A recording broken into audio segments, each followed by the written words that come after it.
Makers పరంగా చూస్తే అలాంటి ఇప్పుడు అన్నారు త్రివిక్రమ్ రాజమౌళి గారు, అలాంటి మేకర్స్ పేరు చెప్పండి మీకు బాగా నచ్చిన.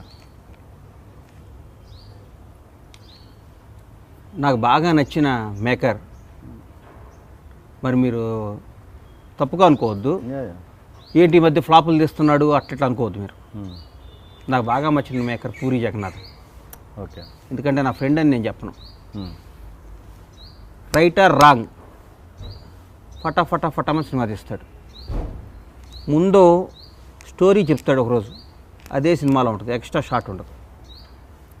నంబర్ 2, సినిమా అంటే భక్తి భయం, సినిమాని ప్రేమిస్తూ సినిమానే జీవితంగా బతికాడు త్రివిక్రమ్ శ్రీనివాస్. వండర్ఫుల్ పర్సన్ ఆయన. ఒక ఫ్రెండ్షిప్ అన్నా, ఒకడు చల్లగా ఇండస్ట్రీ చల్లగా ఉండాలని కోరుకునేవాడు త్రివిక్రమ్ శ్రీనివాస్.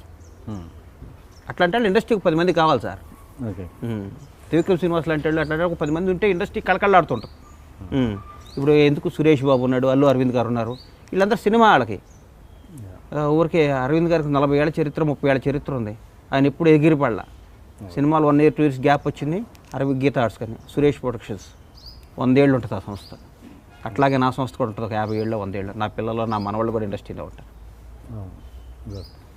ఇప్పుడు మీరు మేకర్స్ గురించి వాళ్ళ మైనస్లు అని చెప్పారు, అట్లా ఉంటారు సినిమాని గౌరవించాలని. అట్లా మరి ఓన్లీ మేకర్స్ ఎందుకు మీరు చెప్తున్నారు, ఆర్టిస్టులలో కూడా ఉన్నారు అలాంటి నెగిటివ్? ఆర్టిస్టులో అట్లా ఉంటే ఉండరు సార్. 1 year ఉంటారు, 2 ఏళ్ళు ఉంటారు, పక్కన పెట్టేస్తారు. చాలామందిని పీక్స్ని చూశాను నేను. ఓకే. సేమ్ మళ్ళీ వేషాల కోసం తిరిగే వాళ్ళని నేను చూసా. ఓకే. నేను చూశాను. మా వీడు ఏంటా అనుకుని చూశాను. ఎవరైనా సరే, నేను సినిమా ఒక ఫ్రెండ్ వేషం వేస్తున్నా, హీరో పేరు చెప్పను, ఒక లోపల డ్రాయరో బన్నీనో కరెక్ట్గా లేదని మేము క్యాష్ని పిలిచి నోటుకొచ్చినట్టు తెచ్చేవాడు. ఒక ఫస్ట్ 2-3 సినిమా హిట్లు వచ్చినాయి. అమ్మా ఏందా ఇట్లా తిడుతున్నాడు అనుకున్నా. బన్నీ లోపల కోసం అని తిట్టుకుని చిన్నప్పుడు రాజమండ్రి దగ్గర షూటింగ్ జరుగుతుంది, ముత్యాల సుబ్బయ్య గారి డైరెక్షన్లో సినిమా. ఓకే. షాక్ అయ్యాను. అమ్మా ఇంత ఈగోనా అంటే మాది వాళ్ళది పెద్ద ఫ్యామిలీ, పెద్ద ప్రొడ్యూసర్ కొడుకు, ఇట్లా మాట్లాడేవాళ్ళు.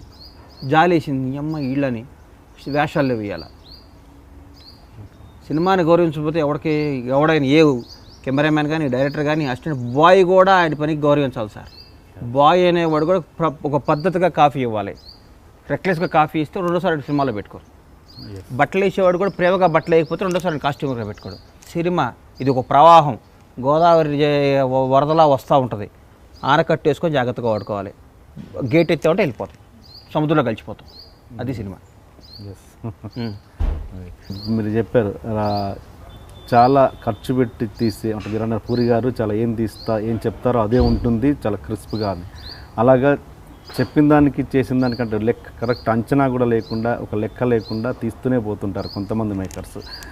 అలాంటి వాళ్ళ విషయంలో ప్రొడ్యూసర్ ఎలాంటి కష్టాలు పడుతుంటాడు, నరకవరం వేస్తుంటాడు. ఎందుకురా బాబు వీటితో సినిమా తీస్తున్నావు అని ఫీల్ అవుతుంటాడు. బయటికి చెప్పలేడు. చెప్తే సినిమా ఏం వద్దా, ఏం ఫిట్టింగ్ వస్తుందా అని. జీవితంలో ఒక లెసన్ అది. ఓకే. ఫలానాడితో పని చేయకూడదు.